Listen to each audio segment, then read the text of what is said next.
ఈ music play చేస్తున్నారంట్రా? నేను చూసింది సూర్యవంశం కాదురా, సూర్యవంశీ. సూర్యవంశీ అనమాట బాలీవుడ్ సినిమా. అంటే బాలీవుడ్ లో మన రోహిత్ శెట్టి సింగం, సింబా వీళ్ళిద్దరిని కలిపి వీర సూర్యవంశీ అని ఈ ముగ్గురు కాప్స్ తో పాటు ఒక మల్టీ కాప్ యూనివర్స్ ని తీసుకురాబోతున్నాను. This is inspired from the DCU, MCU. If we see you we will go to ICU అన్నట్టు ఒక కాప్ యూనివర్స్ ని మనకి ఇంట్రడ్యూస్ చేయడానికి చేసిన ప్రయత్నం మన వీర సూర్యవంశీ అనమాట, నాట్ దిస్ సూర్యవంశీ అనమాట. సో మొత్తానికి ఈ సినిమాని చూసిన తరువాత ఈ సినిమాలో యాక్చువల్ గా ఈ ముగ్గురు కాప్స్ ని కలిపి ఒక కాప్ యూనివర్స్ క్రియేట్ చేద్దాం అన్న ఒక ప్రయత్నం తప్ప ఈ సినిమాని తీయడానికి ఇంకా వేరే మోటో ఏమి ఉండవన్నమాట. ఆల్రెడీ మన వాళ్ళు తుపాకీ సినిమాలో చూపించిన స్లీపర్ సెల్స్ కాన్సెప్ట్ ని already Akshay Kumar sleeper cells concept తుపాకీ సినిమాని హాలిడే అని చెప్పి తీసేశాడు అనుకోండి. కానీ అదే కాన్సెప్ట్ ని కొంచెం తిమ్మిని బొమ్మిని చేసి బొమ్మిని బల్లించేసి మొత్తానికి మన ముందుకి ఎలా తీసుకొచ్చాడు అనమాట.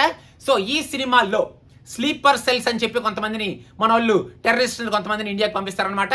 నార్మల్ గా స్లీపర్ సెల్స్ అనే వాళ్ళు అసలు చాలా నార్మల్ గా చాలా నేచురల్ గా చూడగానే మనలో కలిసిపోయే సాధారణ జనంలాగా కనిపిస్తుంటారనమాట. కానీ ఈ సినిమాలో అసలు ఒక్కొక్కళ్ళని ఏరి కోరి గడ్డాలు పెట్టుకొని వీడు చూడగానే ఈడేంటి కొంచెం తేడా కొడుతున్నాడేంటి అనే క్యాండిడేట్స్ అందరినీ ఏరి కోరి మరీ పంపిస్తారనమాట టెర్రరిస్ట్ని. నువ్వు స్లీపర్ సెల్, నువ్వు ఇండియాకి వెళ్ళు, నువ్వు సైలెంట్ గా ఉండు, నువ్వు ఇది చేయాలి అది చేయాలి అని చెప్పి వీళ్ళు కూడా ఇండియాలో సైలెంట్ గా ఉంటూనే ఏమీ చేసినా చెయ్యకపోయినా మన వీర సూర్యవంశీకి మాత్రం చాలా ఈజీగా దొరికిపోతూ ఉంటారనమాట. అసలు ఈ సినిమాలో మన వీర సూర్యవంశీ ఇంట్రడక్షన్ షాట్ ఉంటది. బ్యాక్గ్రౌండ్ స్కోర్ ఎప్పుడు స్టార్ట్ అవుద్దా, బ్యాక్గ్రౌండ్ స్కోర్ రాగానే నేను దూకేయాలి హెలికాప్టర్ లోంచి అన్నట్టు అక్షయ్ కుమార్ వెయిట్ చేస్తూ ఉంటాడు అనమాట. బ్యాక్గ్రౌండ్ స్కోర్ స్టార్ట్ అవగానే మనోడు వచ్చేస్తాడు అనమాట. వచ్చి రాగానే ఇంకా టైం వేస్ట్ చేయకుండా ఫస్ట్ టెర్రరిస్ట్ ని పట్టేసుకుంటాడు అనమాట. ఆ స్లీపర్ సెల్ టెర్రరిస్ట్ ని పట్టుకునే సీన్ లో కూడా బుల్లెట్లు వాడినా, బాంబులు వాడినా, మిసైళ్లు వాడినా, ఏమి వాడినా కూడా మన అక్షయ్ కుమార్ అని చెప్పి ఇలా తప్పించుకొని అటు ఇటు తిరిగిపోతూ మొత్తానికి ఏ బుల్లెట్ ఏ బాంబు తను ఏమీ చేయలేవు అని చెప్పి ఇంకోసారి ప్రూవ్ చేసి మొత్తానికి ఆ క్యాండిడేట్ ని పట్టేసుకుంటాడు అనమాట. ఇంత సీరియస్ గా నడిచిపోయే మన ఈ ఫస్ట్ హాఫ్ లో ఒక ఫ్లాష్ బ్యాక్ ఎపిసోడ్ వస్తుంది అనమాట. ఆ ఫ్లాష్ బ్యాక్ ఎపిసోడ్ ఎందుకు వస్తుందా, అసలు ఇప్పుడు ఎందుకు ఈ సినిమాలో హీరోయిన్ ఎందుకు అని బుర్ర బద్దలు కొట్టుకున్న వాళ్ళందరికీ ఇందుకోసం అని చెప్పి సినిమా లాస్ట్ లో చెప్తాడనమాట reasoning. I will also will tell the reason for you, don't worry, please stay tuned and sit there. ఈ ఫ్లాష్ బ్యాక్ ఎపిసోడ్ లో కొంచెం కామెడీ ట్రై చేస్తారనమాట అండ్ లవ్ ట్రాక్ కూడా ట్రై చేస్తారనమాట మన కట్రీనా కైఫ్ అండ్ అక్షయ్ కుమార్ వీళ్ళిద్దరి మధ్యలో. అబ్బో కట్రీనా కైఫ్ అయితే అసలు ఆవిడ యాక్టింగ్ అసలు super fantastic phenomenal expressions and very wonderful acting అనమాట. కట్రీనా కైఫ్ కనపడగానే పరిగెట్టుకుంటే వెనకాల నుంచి అసిస్టెంట్ డైరెక్టర్ బోర్డు పట్టుకొని వచ్చి she's crying, she's laughing, she's very angry, she's looking romantic అన్నట్టు కొంచెం మనకి బోర్డ్స్ చూపిస్తూ ఉంటే మనం రిలేట్ చేసుకుంటూ ఉంటాం అనమాట. లేకపోతే ఇట్స్ వెరీ డిఫికల్ట్ యూనో, వాళ్ళు కన్వే చేసేది మనకు అర్థమయ్యేది మనకి ఏమి అర్థం కాదనమాట ఆ ఎక్స్ప్రెషన్స్ నుంచి.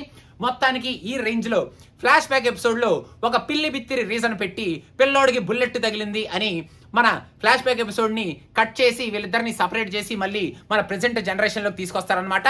అస్సలు ఆ పిల్లోడికి బుల్లెట్ తగిలే సీన్ లో కూడా కారు ఎదురుగా వీళ్ళిద్దరూ ఫ్రంట్ సీట్స్ లో కూర్చున్నప్పుడు బుల్లెట్లు కొడుతూ ఉంటే వీళ్ళిద్దరూ మ్యాట్రిక్స్ కదా మన వాళ్ళు, జుక్కా షాకి అని చెప్పి వీళ్ళిద్దరు తప్పించేసుకుంటూ ఉంటారు. కాకపోతే పిల్లోడు ఇంకా పెద్దోడు అవ్వలేదు కదా, అందుకే జుక్కా అనలేడు కాబట్టి వెనకాల కూర్చొని బుల్లెట్ తగిలేసి మొత్తానికి ఆ రీజన్ తో వీళ్ళిద్దరు సపరేట్ అయిపోతారు అనమాట. ఇంకొక టెర్రరిస్ట్ చాలా సంవత్సరాలు అలా అండర్ ద బ్లాంకెట్ ఉండి బయటకు వస్తాడనమాట. అతను మాత్రం ఇన్ని సంవత్సరాలు చాలా జాగ్రత్తగా అండర్ ద బ్లాంకెట్ ఉండి సప్త సముద్రాలు ఈది ఇంటి ముందు మురిక్కలలో పడి చచ్చిపోయాడని చెప్తారు చూడండి. ఆ టైప్ లో మన సూర్యవంశీకి చాలా సింపుల్ గా దొరికిపోతాడు అనమాట. అసలు ఆయన్ని పట్టుకునే సీన్ అయితే ఉంటది. గన్ను పట్టుకొని నేను చచ్చిపోతా అంటే వీళ్ళు మాత్రం ఇక్కడ స్లో మోషన్ లో నహీ తననం తననం తననం తననం తననం తననం తననం తననం అని చెప్పి ఇలా స్లోగా వెళ్తూనే ఉంటారు. అక్కడ ఆయన పేల్ చేసుకుంటాడు, ఆయన అంత్యక్రియలు జరిగిపోతూ ఉంటాయి. మన వాళ్ళు మాత్రం తననం తననం తననం తననం తననం తననం స్లో మోషన్ నడుస్తూనే ఉంటుంది అనమాట. మొత్తానికి ఆయన అలా ఖతం చేసి ఇంటర్వెల్ లో ఒక బీభత్సమైన బ్యాంగ్ ఇచ్చి where is the RDX, there is so much of RDX, somewhere it is there అన్నట్టు సెకండ్ హాఫ్ లోకి తీసుకొస్తారు. ఇంకా సెకండ్ హాఫ్ లో హెలికాప్టర్ చేసింగ్ సీన్ ఒకటి ఉంటది. అది మాత్రం లటక్ పటక్ జటక్ అనమాట. అంటే లటక్కమని హెలికాప్టర్ ని బల్లిలాగా పట్టుకొని అలా జెట్ స్కీ మీద వెళ్లేవాడిని పటక్కమని కాలర్ తో పైకి లేపి జటక్కమని జెట్ స్కీని మాత్రం కిందే వదిలేసి హెలికాప్టర్ లాన్ని పట్టుకెళ్ళిపోతారు అనమాట. With a lot of visible graphics in the behind background అనమాట. ఇంకా నయం ఆ జెట్ స్కీన్ కూడా వేసుకొని గిర్ర గిర్ర గిర్ర గిర్ర తిప్పుకుంటూ పట్టుకెళ్ళిపోతాడు అనుకున్నా, అలా పట్టుకెళ్ళలేదు. సో ఆ టెర్రరిస్ట్ దొరికేసిన తర్వాత అబ్బో అతను ఇచ్చిన క్లూస్ తో అసలు వాట్ నెక్స్ట్ హ్యాపెన్స్ అనుకుంటే, ఫస్ట్ లో ఎప్పుడో ఇంట్రడక్షన్ సీన్ అప్పుడు పట్టేసుకున్నాడు చూడండి టెర్రరిస్ట్ ని, అసలు అతన్ని జైల్లోంచి తప్పించే సీన్ అయితే oh wow wonderful, what a creativity అనుకోవచ్చు అనమాట. ఎందుకంటే బైక్ మీద ఒక ఇద్దరు వచ్చి గోడ మీదకి ఏదో చేద్దాం అన్నట్టు వెళ్ళి అక్కడ పైనుంచి చూసే కానిస్టేబుల్ ఏమో no what are you doing, no go there there is the bathroom అన్నట్టు చెప్తుంటే ఓ ఫటక్ అని చెప్పి బాంబు లోపలికి ఇసిరేస్తే మనోడు లోపల కూర్చొని వీళ్ళు ఎప్పుడు వస్తారు, ఇప్పుడు వచ్చేస్తానన్నారే, అర్రే టైం అయిపోతుంది, బాంబు పేలగానే బయటకు వెళ్ళిపోవాలి కదా అన్నట్టు వెయిట్ చేస్తూ బాంబు పేలగానే జుర్రుమని పరిగెట్టుకుంటూ వెళ్ళి, కారు జీపు కాదమ్మా ఊరికే బైక్ మీద హెల్మెట్ వేసుకొని అలా సరదాగా సైకిల్ తొక్కుంటూ వెళ్ళిపోయినట్టు వెళ్ళిపోతాడు అనమాట. అంత సింపుల్ గా అంత భారీ టెర్రరిస్ట్ ని అంత కష్టపడి మనోడు జువ్వ చక్కచ్చ అనుకుంటూ పట్టుకొని మరి అలా వదిలేస్తారనమాట. ఎందుకంటే సెకండ్ హాఫ్ లో మన మల్టీ కాప్ యూనివర్స్ స్టార్ట్ అవ్వాలి కదా, దానికోసం. ఇంకా సెకండ్ హాఫ్ లో మనం ఎక్కడ రొమాంటిక్ యాంగిల్ మిస్ అయిపోతాం అని చెప్పి ఊరికే కట్రీనా కైఫ్ మన అక్షయ్ కుమార్ కారులో ఉంటే ఒక కానిస్టేబుల్ వచ్చి, సార్ ఒక పాట వేసుకుంటే బాగుంటది కదా, మీరు ఒక రెయిన్ సాంగ్ వేసుకోండి సార్ రెయిన్ సాంగ్ వేసుకోండి సార్, సినిమా ఎంత సీరియస్ గా అవుతున్నా సరే ఏం కాదు సార్, మీరు రెయిన్ సాంగ్ వేసుకోండి సార్ అన్నట్టు ఒక హింట్ ఇచ్చేసి పాట కోసం వెళ్ళిపోతాడు అనమాట. అబ్బో ఆ తర్వాత what a wasteful rain song ఒకటి వస్తుంది అనమాట. ఆ సాంగ్ అసలు మనం అవతల పడేయచ్చు. ఇంకా ఆ సాంగ్ అయిపోయిన తర్వాత the main crux of the movie will start where the multi cop universe will be coming together అనమాట. ఇంకా ఇక్కడ ముంబైలో నార్మల్ గా 1-2 చోట్ల బాంబ్ బ్లాస్టింగ్ జరిగితే అది నార్మల్ సినిమా. ఇప్పుడు మన రోహిత్ శెట్టి సినిమా, అది కూడా ఇది ఐసీయూ సినిమా కాబట్టి, అంటే మల్టీ కాప్ యూనివర్స్ సినిమా కాబట్టి ఇంకా బాంబు 1-2 ప్లేసుల్లో కాదు, ఏకంగా ఒక 10 ప్లేసుల్లో పెట్టేస్తారనమాట. ఇంకా 10 ప్లేసుల నుంచి బాంబుని బయటికి తీసే సీన్ మాత్రం అర్రెర్రెర్రె what a wonderful, that is the introduction scene for the Simba అనమాట.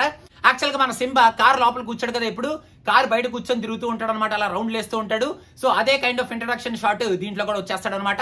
వచ్చేసి మొత్తానికి మన వాడికి చాలా సింపుల్ గా ఏమీ లేకపోయినా సరే క్లూలు ఈజీగా దొరికేస్తుంటాయి సూర్యవంశికి. సో ఇలాగా బాంబుల గురించి చెప్పేసి ఇంకా బాంబింగ్ సీన్ అయితే అబ్బో అసలు Rohit Shetty went to the next level అని చెప్పాలి. కానీ ఇక్కడ ఒక చిన్న పాయింట్ ఏంటంటే, ఒక మంచి హిందుస్థానీ ఫీలింగ్ ని తీసుకొచ్చిన ఒక చిన్న సీన్ ఉంటుంది ఇక్కడ. ఆ సీన్ చాలా బాగుంది అండ్ ఆ బ్యాక్గ్రౌండ్ కూడా చాలా బాగుంది.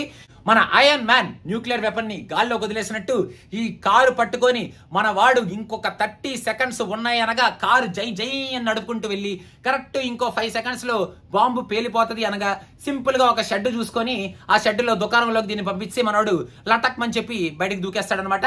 అక్షయ్ కుమార్ కే సాధ్యం కాబట్టి ఇలాంటి సీన్లు okay, that bomb is very much saved and every one is saved.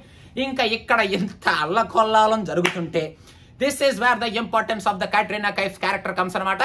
ఆ అమ్మాయి ఊరికే ఇంత గోలలో కూడా సరదాగా అలా ఎయిర్పోర్ట్ కి వెళ్తూ నేను no I'm not going anywhere, I want see my husband అన్నట్టు అక్షయ్ కుమార్ ని కలుస్తూ వచ్చి విలన్ కి దొరికిపోతాను అనమాట. అది that is very wonderful scene. అసలు ఆ విలన్ కూడా Katrina Kaif is the very important person of this world, she is the queen of the London అన్నట్టు తీసుకొచ్చి ఆమెకు ఒక బాంబు తగిలిచ్చి మొత్తానికి అంతవరకు ఫెరోషియస్ గా ఉన్న మన సింబా అండ్ సూర్యవంశీల్ని కూర్చోబెట్టి కట్టేసి మన అజయ్ దేవగన్ ఎంట్రీకి సీన్ రెడీ చేస్తారనమాట. ఇంకా అక్కడ మన సింబా కామెడీ ట్రాక్ మళ్ళీ ఇంకోటి ట్రై చేస్తారు బాబు. ఆయన చెప్పే డైలాగులు బాగానే ఉంటాయి కానీ కొంచెం నవ్వు రావడం కొంచెం కష్టం అనమాట. ఇంకా మన అజయ్ దేవగన్ ఎంట్రీ ఉంటది. బైకులు అయిపోయినాయి, కార్లు అయిపోయినాయి, చిన్న జీపులు అయిపోయినాయి. ఇంక ఇప్పుడు మంచి పెద్ద ట్యాంకర్ వేసుకొని దిగిపోతాడు అనమాట మన అజయ్ దేవగన్. ఏ మాట కాబట్టి చెప్పుకోవాలి, అజయ్ దేవగన్ ఎప్పుడు ఆ ఎంట్రీ ఇచ్చినా సరే ఆ హై చాలా బాగుంటది అండ్ ఆయన ఏ వెహికల్ నుంచి దిగినా కూడా ఆ హై మనకు వస్తుంది. ఇంకా ఇప్పుడు నెక్స్ట్ సినిమాలో ఏ సబ్మరైన్ లో లేకపోతే ఏ షిప్పులను అలా తిప్పుకుంటూ వస్తాడేమో అజయ్ దేవగన్ చూడాలి. ఇంకా అజయ్ దేవగన్ వచ్చిన తర్వాత ఇంకా మల్టీ కాప్ యూనివర్స్ స్టార్ట్ అయిపోయింది కాబట్టి ఇంకా లాస్ట్ 25 మినిట్స్ నీకు నీకు నీకు నీకు అని చెప్పి అజయ్ దేవగన్ కి అక్షయ్ కుమార్ కి సీన్స్ డిస్ట్రిబ్యూట్ చేస్తుంటే మరి మన సింబా మరి నాకు అని వచ్చినప్పుడు ఓకే నీకు నీకు నీకు అన్నట్టు ఆ సీన్ లను డిస్ట్రిబ్యూట్ చేసి ఇంత సీరియస్ గా యాక్షన్ సీన్ నడుస్తుంటే మధ్యలో మన సింబా కామెడీ ట్రాక్ నడుస్తూ ఉంటది అనమాట ఆయన డైలాగ్స్ ద్వారా. మనకైతే యాక్చువల్ గా ఆ సీన్ లో మనం ఉంటే సింబా డిప్ప మీద ఫ్యాట్ మనోడు కొట్టి అరే ఇక్కడ జరిగే సీన్ ఏంటి, నువ్వు చేసేదేంటి, అవతలపో అంటాం అనమాట. కానీ ఆ సినిమా కాబట్టి మన వాళ్ళు సింబాని ఎంకరేజ్ చేసుకుంటూ అలా గన్నులతో దాగుడు మూతలు ఆడుకుంటూ అలా విలన్స్ ని ఊరికే సరదాగా అక్కడ దాకా సందులో దాక్కొని మన హీరో రాగానే పటక్ అని చెప్పి హీరో ముందుకు దూకి చచ్చిపోతూ ఉంటారు అనమాట విలన్స్. అంత ఈజీగా దొరికిపోతూ ఉంటారు మన హీరోకి. ఇంకా యాక్చువల్ గా ఇప్పుడు ఈ సీన్స్ మధ్యలో ఒక MCU revolving shot, Avengers shot లాంటి షాట్ అక్కడ ట్రై చేశాడు మన రోహిత్ శెట్టి. ఆ షాట్ అయితే అసలు ఇంకా మార్వెల్ సినిమాటిక్ యూనివర్స్ ఎక్కడా పనికిరాదు మన ముందు. If we see you we go to ICU అన్నట్టు ఈ సీన్ అసలు అదరగొట్టేసాడు అనమాట. మన వాళ్ళు గన్ను పట్టుకొని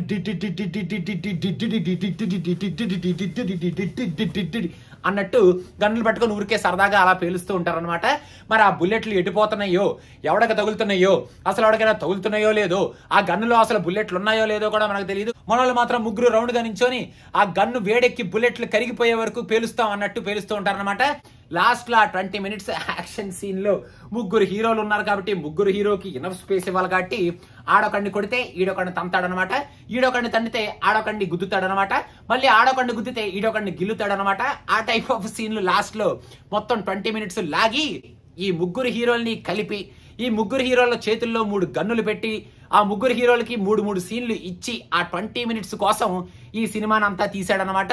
ఇంకా ఏం చేస్తాం మనం, రోహిత్ శెట్టి సినిమాలంటేనే మనం స్టోరీని కొంచెం లైట్ గా తీసుకొని action sequences, hero elevations, introduction shots, అక్కడక్కడ వచ్చే డైలాగులు, మరి హీరోలు ఏమీ చేయకుండా ఒక చిన్న స్క్రాచ్ కూడా పడకుండా ఇష్టం వచ్చినట్టు ప్రపంచాన్ని ఏలేసే కైండ్ ఆఫ్ మాచో మెన్ కాబట్టి ఆ రేంజ్ ఆఫ్ హీరోయిజం ని చూపించుకుంటూ ఆయన సినిమాలు ఉంటాయి. కాబట్టి ఈ సినిమా కూడా బాలీవుడ్ లో మాకు ఎంసీయూ బీసీయూ బాలీవుడ్ సినిమాటిక్ యూనివర్స్ అన్నట్టు మన వాళ్ళకి ఎంతేసుకుంటున్నారు అనమాట. మనకి మాత్రం నేను ఇందాక చెప్పినట్టు if we see you we go to ICU అన్నట్టు అనిపిస్తుంది ఈ సినిమా. సో అదనమాట సంగతి. ఇంకా ఇంత అద్భుతమైన సినిమా చూసిన తర్వాత స్టెప్ వేసుకుంటూ బయటకు వెళ్ళిపోవడం తప్ప మనం ఏం చేయలేం. కాబట్టి బాబా మ్యూజిక్ ప్లే చేయండి, బాబు మ్యూజిక్ ప్లే చేయండి. అరే ఆ మ్యూజిక్ కాదురా బాబు, రే ఆ మ్యూజిక్ కాదు.